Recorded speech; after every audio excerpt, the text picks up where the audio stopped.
8 erreurs qu'un homme sage évite avec les femmes. Il existe un vieux proverbe qui dit que lorsque nous sommes jeunes, nous ne reculons devant rien pour plaire aux autres. Mais en vieillissant, en gagnant en sagesse, on constate quelque chose de fascinant. Les hommes véritablement intelligents finissent souvent par agir à l'exact opposé. Dans la vidéo d'aujourd'hui, on va examiner ensemble 8 choses que les hommes intelligents ne devraient jamais faire dans leur relation avec les femmes. 8 erreurs qui, si tu n'y prends pas garde, peuvent te laisser trahi, utilisé, trompé. Marc Aurèle, l'un des plus grands empereurs de Rome, a fait une remarque profonde à ce sujet. Les hommes commettent leurs plus grandes erreurs, non pas lorsqu'ils font quelque chose de mal, mais lorsqu'ils s'efforcent d'accomplir quelque chose qu'ils ne devraient même pas entreprendre. Et voici le paradoxe. Plus une personne est intelligente, plus elle est paradoxalement encline à commettre ce genre d'erreur. Dans cette vidéo, je vais aborder avec toi plusieurs leçons essentielles tirées directement de la philosophie stoïcienne. Des leçons que moi-même et beaucoup d'autres hommes avant moi avons dû apprendre à la dure, souvent après avoir payé le prix fort. Je n'ai aucun doute que si tu regardes cette vidéo aujourd'hui, c'est que tu t'es probablement déjà retrouvé dans l'une des situations dont nous allons parler. Alors, si tu as déjà vécu l'une de ces erreurs, je t'invite sincèrement à laisser un commentaire. Je suis convaincu que d'autres hommes, en lisant ton histoire, pourront éviter de tomber dans le même piège. Maintenant, entrons dans le vif du sujet. Première règle, ne pas parler de son passé. Écoute-moi bien parce que ce que je vais te dire peut littéralement changer la façon dont tu vis tes relations. Tu sais, il y a une croyance répandue chez les hommes intelligents, une croyance qui semble noble en apparence, mais qui te détruit à petit feu. Cette croyance, c'est de penser que tout dévoiler de son passé à une femme, c'est une preuve de maturité. Tu te dis, si je lui montre mes failles, mes erreurs, mes pires moments, on va se rapprocher, elle va comprendre qui je suis vraiment. Et honnêtement, je comprends cette logique. Elle part d'une bonne intention. Mais laisse-moi te dire une chose. Cette intention, aussi noble soit-elle, peut se retourner contre toi de la pire des manières. Pourquoi? Parce qu'une fois qu'une information est sortie de ta bouche, tu ne peux plus la reprendre. C'est fini, c'est gravé. Et le problème, ce n'est pas le moment où tu la partages, c'est le moment où, des mois plus tard, en pleine dispute, en pleine colère, cette même information ressort. Mais cette fois-ci comme une arme contre toi. J'ai vu tellement d'hommes venir me voir, complètement désemparés, parce qu'ils avaient confié leurs peurs les plus profondes, leurs traumatismes, leurs échecs passés, et qu'un jour, dans un moment de tension, tout ça leur a été jeté au visage. Ce qui était censé être un pont vers l'intimité est devenu une corde pour les pendre. Alors qu'est-ce que ça veut dire concrètement? Ça veut dire que non, tu n'as pas à tout dire. Tout ne mérite pas d'être révélé. Et ça ne fait pas de toi quelqu'un de malhonnête ou de fermé. Au contraire, ça fait de toi quelqu'un qui a du discernement. Les stoïciens nous l'ont enseigné il y a des siècles. Ton passé, ce n'est pas quelque chose que tu étales devant n'importe qui. C'est un joyau, un trésor précieux. Et un trésor, tu ne le montres pas à tout le monde. Tu le réserves à ceux qui ont prouvé dans le temps qu'ils méritent d'y avoir accès. Marc Aurèle disait quelque chose de puissant.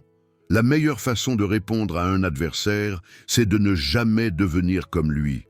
Et la meilleure défense que tu puisses avoir dans une relation, c'est justement de ne pas dévoiler prématurément toute ton histoire, toute ta vulnérabilité, toute ton autorité intérieure.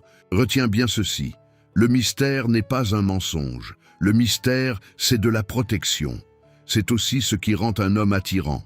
Une femme n'a pas besoin de connaître chaque détail de ton passé pour te respecter ou t'aimer. Elle a besoin de voir qui tu es aujourd'hui, dans tes actes, dans ta présence, dans ta constance. Alors la vraie question à te poser, ce n'est pas « est-ce que je dois mentir ?» Non. La question c'est « est-ce que cette personne a mérité cette partie de mon histoire ?» Est-ce qu'elle a démontré, dans le temps, par ses actions, qu'elle est digne de cette confiance? Parce que ce n'est pas en cachant ton passé que tu montres que tu as quelque chose à cacher. C'est en le protégeant que tu montres que tu sais ce que tu vaux et que tu sais ce qui mérite d'être préservé. Tu as le droit, et même le devoir, de partager ton histoire, mais uniquement avec ceux qui l'ont gagnée, pas avec ceux qui la réclament. Deuxième règle, affrontez votre peur de la solitude. Il y a un sujet dont on ne parle presque jamais entre hommes, un sujet qu'on préfère cacher, ignorer ou même nier. C'est la peur d'être seul. Et pourtant, je vais te dire une vérité qui va peut-être te déranger, mais qui va aussi te libérer. Aristote disait que se connaître soi-même, c'est le début de toute sagesse. Mais avant de pouvoir te connaître, il faut que tu sois honnête sur une chose. Combien de fois es-tu resté ou combien de fois as-tu vu un ami rester dans une relation qui te détruisait lentement, simplement parce que l'idée de te retrouver seul te terrifiait plus que la souffrance elle-même? Réfléchis-y sérieusement. C'est exactement comme rester dans une maison en flammes parce que tu as peur du froid dehors. Ça n'a aucun sens, et pourtant, c'est ce que font des milliers d'hommes chaque jour. Ils préfèrent brûler lentement dans une relation toxique plutôt que d'affronter le vide temporaire de la solitude. Les stoïciens l'avaient déjà compris il y a des siècles. Notre peur du vide est souvent bien plus destructrice que le vide lui-même. Prends l'exemple de Vincent van Gogh, un génie, un visionnaire, un des plus grands artistes que l'humanité ait connu. Et pourtant, cet homme brillant était rongé par une solitude si profonde qu'elle l'a poussé à tomber amoureux d'une prostituée, non pas par amour véritable, mais parce qu'il cherchait désespérément à combler un vide intérieur immense. Ce n'était pas son cœur qui parlait, c'était sa peur. Et ça nous montre quelque chose de fondamental. Même les esprits les plus lumineux, les plus talentueux, peuvent s'effondrer face à la solitude et prendre des décisions qui ne viennent pas de la clarté, mais de la panique. Mais voici ce que très peu d'hommes comprennent vraiment. Quand tu as peur d'être seul, tu donnes ton pouvoir à n'importe qui, accepte simplement de rester à tes côtés. N'importe qui, même la mauvaise personne, même quelqu'un qui ne te mérite pas. Parce que ta peur, à ce moment-là, devient plus forte que ton discernement. Les stoïciens avaient saisi une vérité redoutable. Un homme incapable d'être seul ne saura jamais s'il est avec quelqu'un par véritable amour ou simplement par peur du vide. Et si tu ne peux pas faire cette différence, comment peux-tu prendre une décision claire dans ta vie amoureuse? C'est impossible. Tu navigues à l'aveugle, guidé non pas par ta raison, mais par ta terreur de te retrouver face à toi-même. Alors, quelle est la solution? C'est simple, mais ce n'est pas facile. Commence petit à petit à apprécier ta propre compagnie. Apprends à être bien, seul, avec toi-même. Trouve la paix dans le silence, dans l'absence de l'autre.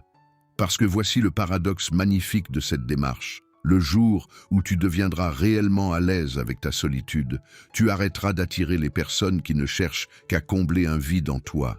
Et tu commenceras à attirer des personnes qui viennent réellement enrichir ta vie. C'est un renversement total. Au lieu d'attirer par désespoir, tu attireras par force. Au lieu de subir des relations, tu choisiras consciemment les bonnes personnes. Et souviens-toi bien de ceci. Être seul ne signifie absolument pas être solitaire. Ce sont deux choses complètement différentes.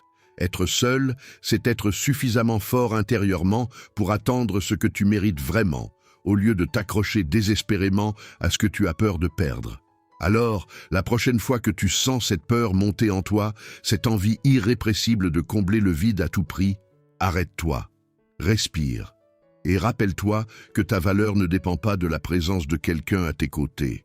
Ta valeur, elle vient de ta capacité à rester debout, seul, en attendant ce qui est vraiment fait pour toi. Troisième règle, faites bon usage de votre temps. Je veux te parler d'un sujet qui, je pense, va te toucher personnellement.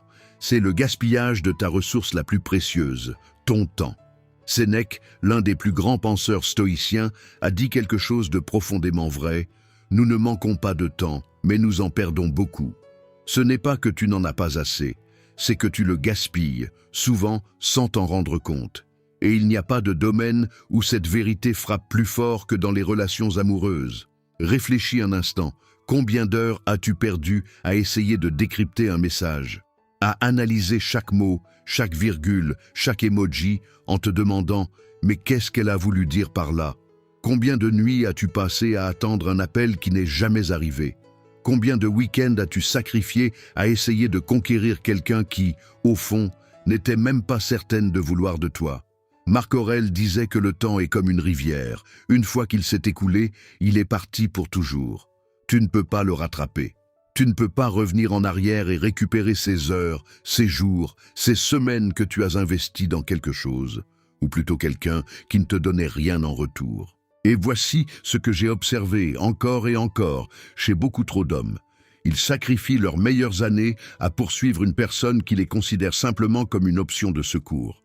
Une personne qui, elle, ne ferait jamais les mêmes efforts, les mêmes sacrifices pour eux. Ils repoussent leurs propres ambitions, ils annulent des sorties avec leurs amis, ils sautent l'entraînement, ils négligent leur carrière, leur croissance personnelle, tout ça pour rester disponibles, au cas où elles décideraient enfin de leur accorder de l'attention. Et voici la dure vérité que tu dois entendre aujourd'hui.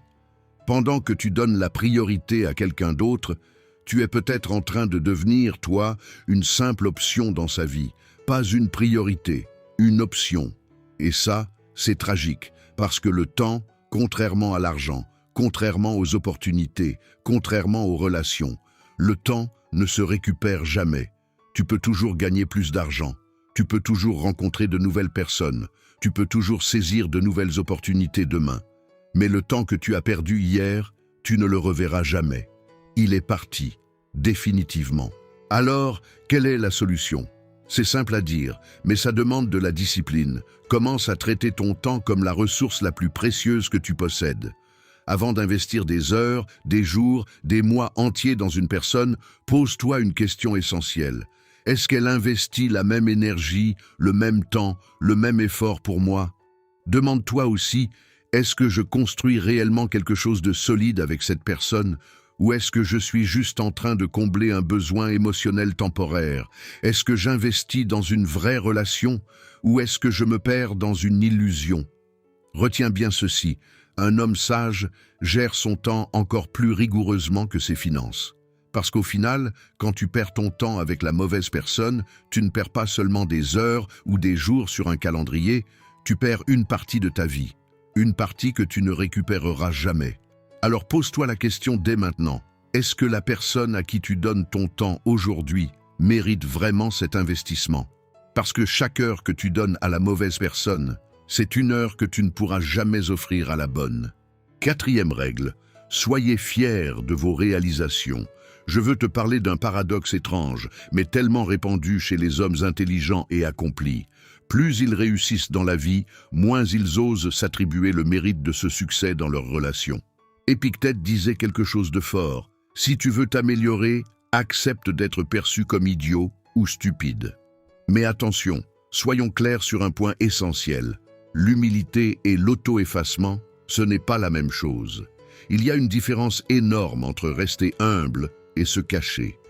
J'ai vu tellement d'hommes qui réussissent brillamment, qui créent des entreprises, qui reçoivent des distinctions, qui atteignent des objectifs que la majorité n'ose même pas rêver, minimiser tout ça dans leurs relations. Ils cachent leurs ambitions, ils dissimulent leur succès. Ils vont même jusqu'à paraître moins compétents qu'ils ne le sont réellement, uniquement par peur de paraître intimidants ou arrogants. Et pourquoi font-ils ça ? Parce qu'à un moment de leur parcours, ils ont compris que trop de succès pouvait faire fuir certaines personnes. Alors ils apprennent, malheureusement, à réduire leur propre lumière pour ne déranger personne. Mais laisse-moi te dire une chose essentielle. Ce n'est pas ta responsabilité de rendre quelqu'un mal à l'aise à cause de tes réussites. Ce n'est pas à toi de t'excuser pour ce que tu as construit avec sueur, sacrifice et discipline. Marc Aurèle nous enseignait que la meilleure vengeance, c'est de ne pas devenir comme ceux qui nous ont blessés. Et je te dirai la même chose ici. Si tu veux éviter d'éblouir des personnes habituées à l'obscurité, la solution n'est pas de diminuer ta propre lumière.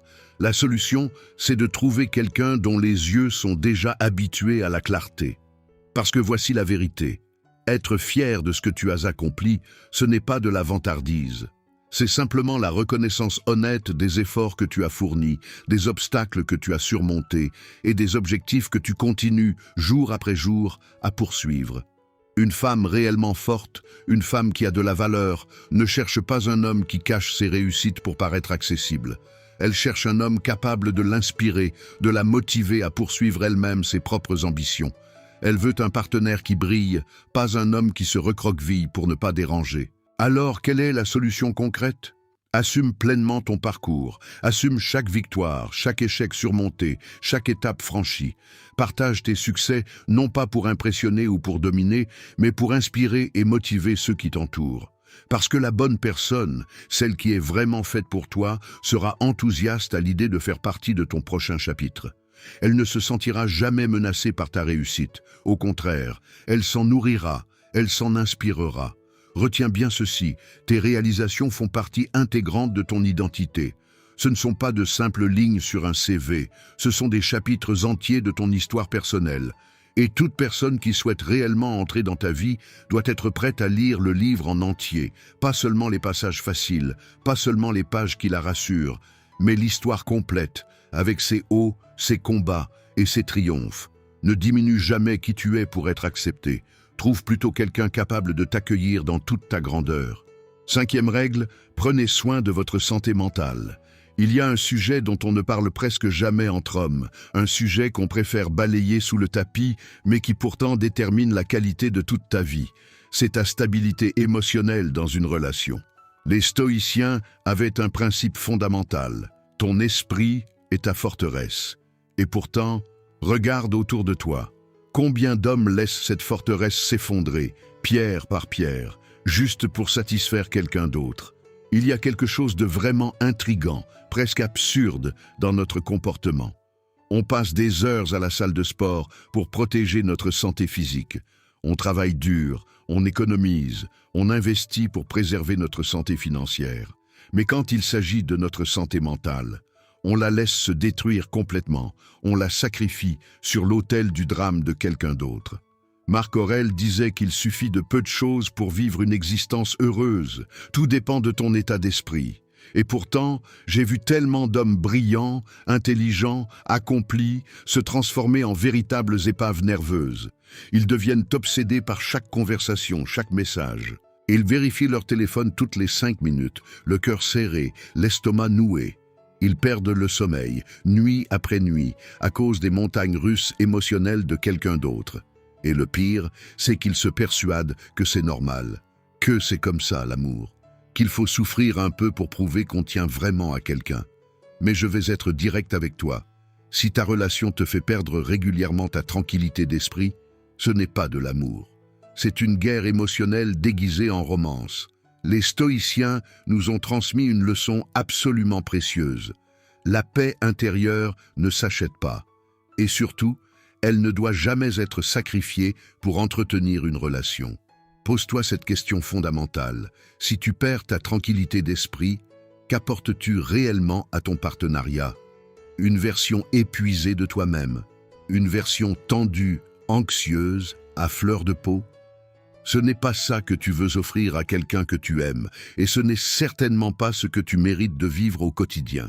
Alors, quelle est la solution concrète? D'abord, fixe des limites claires. Apprends que dire non est une compétence essentielle, pas un manque d'amour. Laisse le drame derrière toi, une fois pour toutes. Et surtout, retiens bien ceci. Une personne qui t'aime véritablement ne te forcera jamais à choisir entre ta santé mentale et son propre plaisir émotionnel. Jamais. Prendre soin de ton esprit n'est pas un acte égoïste, contrairement à ce qu'on pourrait te faire croire. C'est un acte de responsabilité envers toi-même et envers la relation elle-même. Parce qu'au final, on ne peut pas construire une relation saine à partir d'une pensée malsaine. On ne peut pas verser de l'eau dans une tasse déjà vide. Alors, avant de donner ton énergie, ton temps, ta tranquillité à quelqu'un d'autre, assure-toi d'abord de prendre soin de toi. Protège ton esprit comme tu protégerais ton corps ou ton compte en banque. Parce que ta paix intérieure, une fois brisée, met du temps à se reconstruire, et personne ne mérite de te la voler. 6e règle, restez fidèle à vous-même. Je veux te parler de quelque chose de fondamental, quelque chose qui touche à ton identité profonde, ta capacité à rester authentique dans une relation. Albert Camus a écrit une phrase qui devrait résonner en toi longtemps après cette vidéo. On se perd dès l'instant où l'on commence à changer qui l'on est pour apaiser les autres. Réfléchis-y sérieusement. Combien de fois as-tu voulu dire non, mais tu as fini par dire oui? Combien de fois as-tu prétendu aimer un film, une musique, une activité que tu détestais en réalité? Combien de fois as-tu hoché la tête en accord avec une opinion que tu ne partageais absolument pas, juste pour éviter un conflit, juste pour plaire? Les stoïciens nous enseignaient quelque chose de brutal, mais tellement vrai. Quand on essaie d'être quelqu'un qu'on n'est pas, on souffre 2 fois. Une première fois à cause de l'effort constant que ça demande de jouer un rôle. Et une deuxième fois, encore plus douloureuse, quand cet effort finit inévitablement par échouer, parce qu'on ne peut jamais maintenir un masque indéfiniment. J'ai vu des hommes solides, avec des principes forts, des valeurs claires, tout abandonner petit à petit. Ils modifient leurs objectifs de vie, ils renoncent à leurs convictions. Certains vont même jusqu'à couper les ponts avec leurs amis proches ou leur propre famille, simplement pour correspondre à l'image que leur partenaire voulait d'eux. Ils deviennent des acteurs, de brillants acteurs, jouant un rôle censé plaire, censé séduire. Mais voici la dure vérité. Tu as déjà perdu dès le moment où tu commences à jouer un personnage au lieu d'être toi-même. Parce que tôt ou tard, le masque tombe. Et ce qu'on découvre en dessous, ce n'est plus la personne qu'on avait fait semblant d'être. C'est un homme épuisé, perdu, qui ne sait même plus qui il est vraiment. Et voici l'ironie la plus cruelle de toute cette situation. Tu ne deviens jamais plus attirant en essayant d'être ce que quelqu'un d'autre veut que tu sois. Épictète le disait très clairement. Aucune performance, aussi convaincante soit-elle, ne peut rivaliser avec le pouvoir brut de l'honnêteté. Si tu veux réellement progresser, réellement t'améliorer, accepte d'être perçu comme difficile ou trop direct, simplement parce que tu défends tes convictions avec fermeté. Quelle est la réponse à tout ça? C'est simple, même si ce n'est pas facile. Apprends à dire non, maintenant, aujourd'hui. Exprime tes vraies pensées, même quand elles dérangent. Reste fermement attaché à tes principes, même sous la pression. Oui, il est possible que certaines personnes n'apprécient pas cette version authentique de toi. Il est possible qu'elles s'éloignent, qu'elles partent.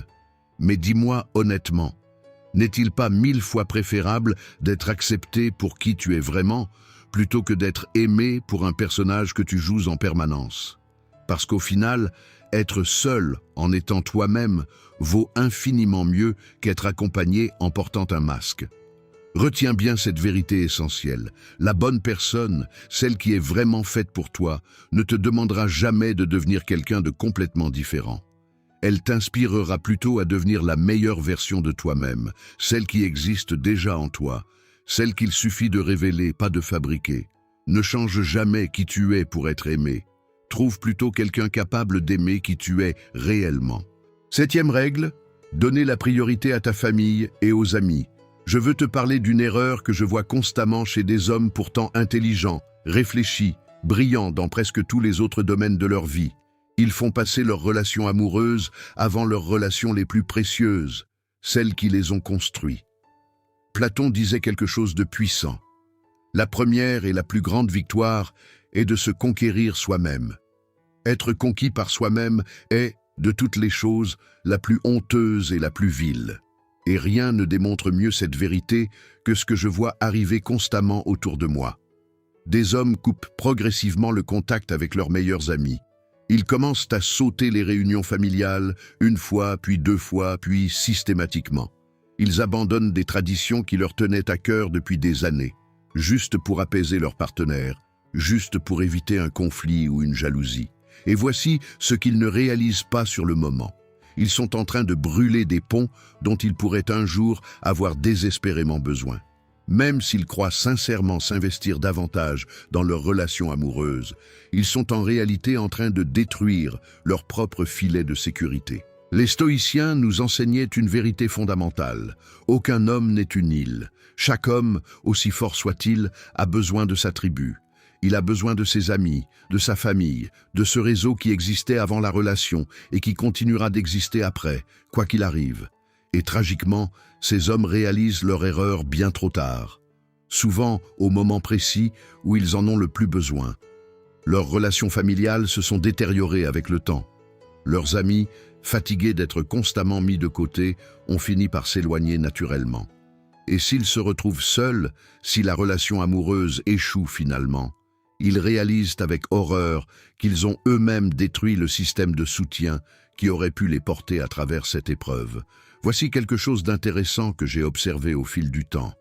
Les relations les plus solides, les plus équilibrées, sont justement celles où les deux partenaires maintiennent des relations saines et actives en dehors du couple. Pourquoi? Parce que lorsque tu comptes sur une seule personne pour combler absolument tous tes besoins émotionnels, tu risques inévitablement d'être déçu.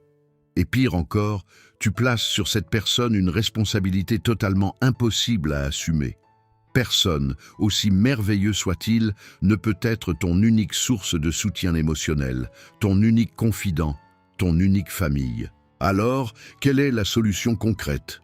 Entretiens activement tes amitiés, reste proche de ta famille, même quand la vie devient occupée.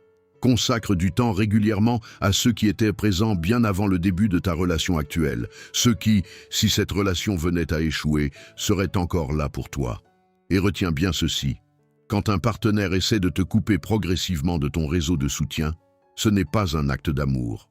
Ce n'est pas une façon de protéger votre relation. C'est en réalité une tentative de prendre le contrôle total de ta vie. Garde toujours à l'esprit que tes relations intimes et durables fonctionnent comme un véritable filet de sécurité. Quand tout va bien, tu ne réalises peut-être même pas à quel point elles sont précieuses.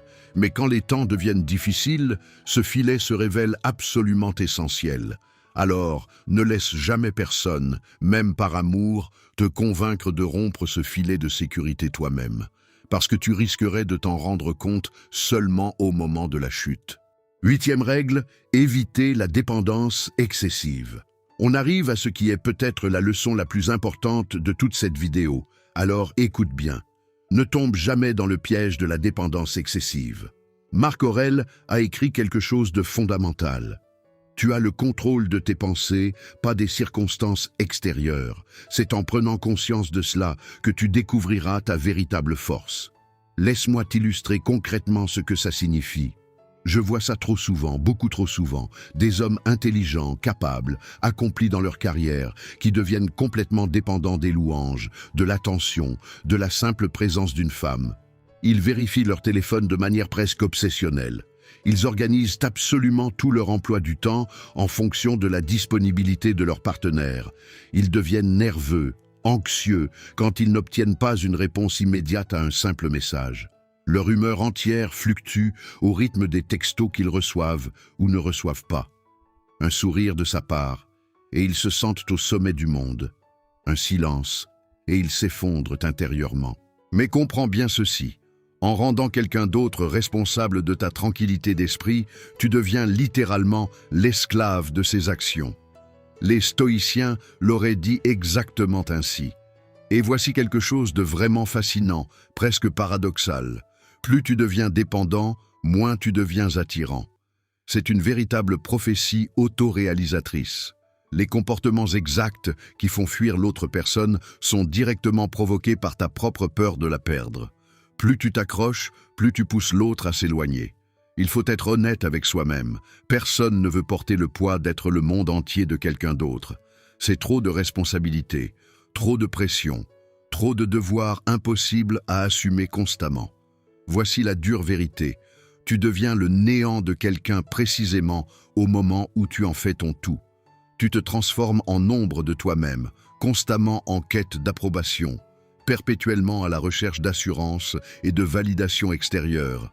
Et en faisant cela, tu cesses complètement d'être cet homme confiant, sûr de lui, indépendant, qu'il avait attiré en premier lieu.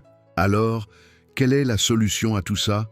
Construis-toi une existence riche, pleine de sens, remplie de projets qui te passionnent, une vie qui soit enrichie par une relation jamais complétée par elle. Ça change absolument tout dans ta façon de vivre l'amour. Garde ton espace personnel, protège-le farouchement. Continue à pratiquer tes propres passe-temps, tes propres passions, indépendamment de qui est présent ou absent dans ta vie amoureuse. Et n'oublie jamais cette vérité fondamentale. La véritable force vient toujours de l'intérieur, jamais de l'approbation des autres, aussi précieuse soit-elle. Souviens-toi de cet enseignement de Marc Aurèle. C'est la qualité de tes propres pensées qui détermine le bonheur de ta vie, pas la présence constante de quelqu'un d'autre, pas son approbation, pas sa validation. Ta force intérieure, ta stabilité personnelle, voilà ce qui compte vraiment, voilà ce qui doit être ta fondation.